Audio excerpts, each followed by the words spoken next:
പിതാവായ ദൈവത്തിൻ്റെയും കർത്താവായ യേശുക്രിസ്തുവിൻ്റെയും കൃപയും സമാധാനവും നാം എല്ലാവരോടും കൂടെ ഉണ്ടായിരിക്കട്ടെ.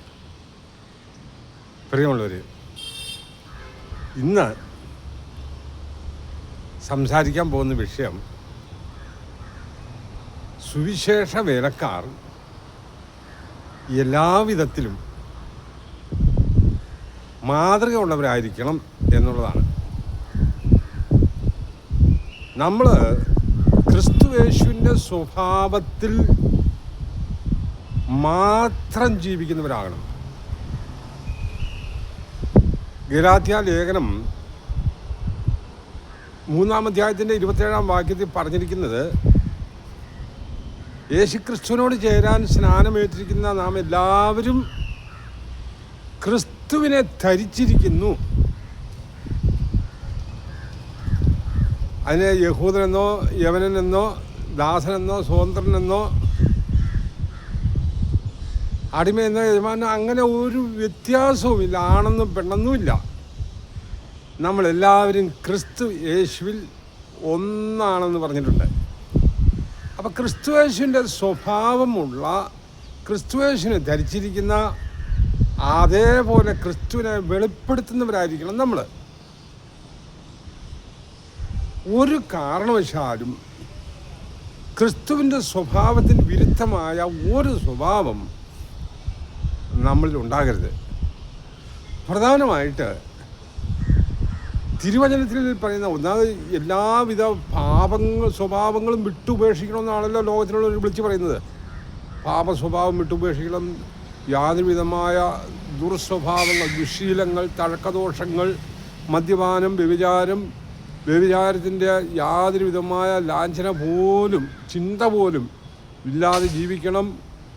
അത്യാഗ്രഹം ഉണ്ടാകരുത്, ആരുടെയും മോഷ്ടിക്കരുത്, പിടിച്ചു പറിക്കരുത്, നുണ പറയരുത്. എന്തെല്ലാം കാര്യങ്ങളാണ് നമ്മൾ വിളിച്ചു പറയുന്നത്. ഈ വിളിച്ചു പറയുന്ന കാര്യങ്ങളെല്ലാം നമ്മുടെ ജീവിതത്തിൽ ഉണ്ടായിരിക്കണം. എന്ന് പറഞ്ഞാൽ നമ്മൾ നിഷ്കളങ്കമായി ജീവിച്ച് ക്രിസ്തുവിൻ്റെ സ്വഭാവത്തിൽ ജീവിച്ച് മറ്റുള്ളവരോട് യേശു പറഞ്ഞതുപോലെ തന്നെ സുവിശേഷം പറയണം. ഏതെങ്കിലും മനുഷ്യൻ തങ്ങളുടെ ജീവിതത്തിൽ ഏറ്റുപറഞ്ഞ് ഉപേക്ഷിക്കാത്ത വല്ല പാപവും ഉണ്ടെങ്കിൽ ഏറ്റുപറഞ്ഞ് ഉപേക്ഷിക്കണം. കാരണം തൻ്റെ ലംഘനങ്ങളെ മറച്ചു വെക്കുന്നവന് ശുഭം വരികയില്ല, ഏറ്റുപറഞ്ഞ് ഉപേക്ഷിക്കുന്നവനോ കരുണ ലഭിക്കും. ഏതെങ്കിലും പാപം ഏറ്റുപറഞ്ഞ് ഉപേക്ഷിക്കാതെ അത് ഉള്ളിൽ മറച്ചു വെച്ചിട്ട് മുഖംമൂടി ധരിച്ച് സുവിശേഷ വില ചെയ്താൽ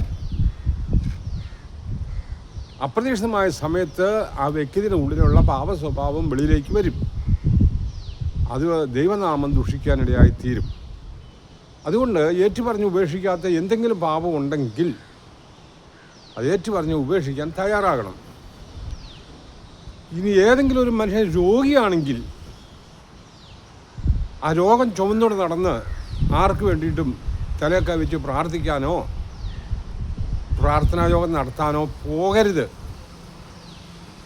ആ രോഗത്തിൻ്റെ കാരണം എന്താണെന്ന് കണ്ടുപിടിച്ച് അതിന് നീക്കുമൊക്കും വരുത്തണം.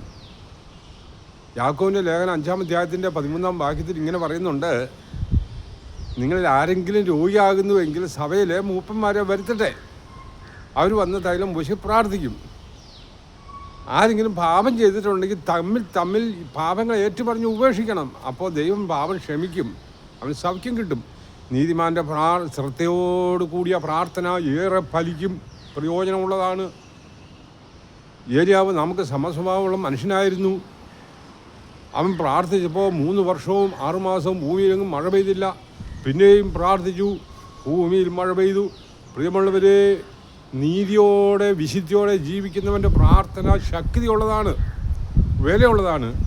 അവൻ രോഗവും ദീനവും വഹിച്ചുകൊണ്ട് നടന്ന് മറ്റുള്ളവർക്ക് വേണ്ടിയിട്ട് പ്രാർത്ഥിക്കരുത്. ഞാൻ ധാരാളം വേദന തോന്നിയിട്ടുള്ള കാര്യമാണ്.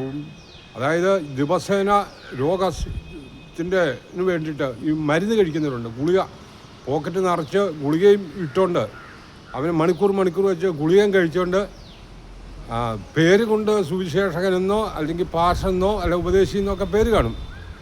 വേറൊരു രോഗി ആ മനുഷ്യൻ്റെ കൈക്കീഴിൽ പോയി നിന്ന് രോഗസൗഖ്യത്തിന് വേണ്ടി പ്രാർത്ഥന അപേക്ഷിക്കുക. ചെയ്യരുത്.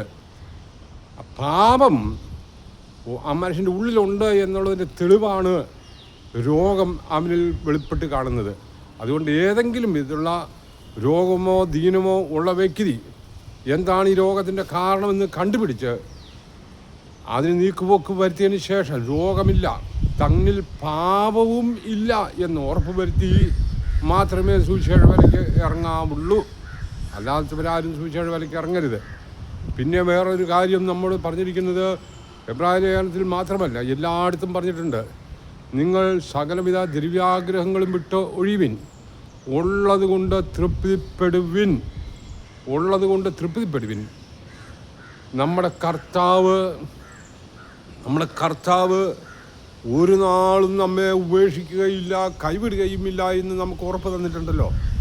ഒരിക്കലും നമ്മെ കൈവിടുകയില്ല എന്ന് ഉറപ്പ് തന്ന കർത്താവായ യേശുക്രിസ്തു വിശ്വസിച്ചുകൊണ്ട് ഉള്ളത് കൊണ്ട് തൃപ്തി അടഞ്ഞ് ജീവിക്കുക.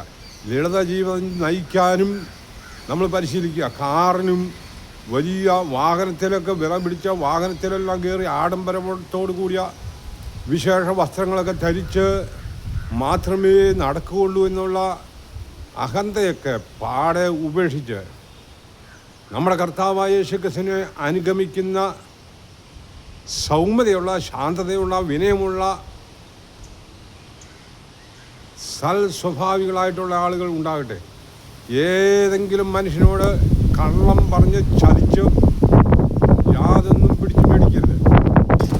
ഏതെങ്കിലും മനുഷ്യർക്ക് ഏതെങ്കിലും വിധത്തിൽ നമ്മൾ വാങ്ങിച്ചെടുത്തിട്ടുള്ളതുണ്ടെങ്കിൽ അത് തിരികെ കൊടുക്കുകയും ക്ഷമ പറയുകയും ചെയ്യുക. പലിശയോടുകൂടി മടക്കി കൊടുക്കുക.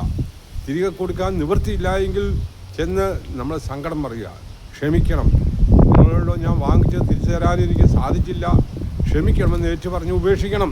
ഇല്ലെങ്കിൽ അത് അത് ഉത്തിരിപ്പോടുമായിട്ട് തീരുമെന്ന് പണ്ട് മുതലേ പറഞ്ഞ് കേട്ടിട്ടുണ്ട്. അത് സത്യമാണ് താനും.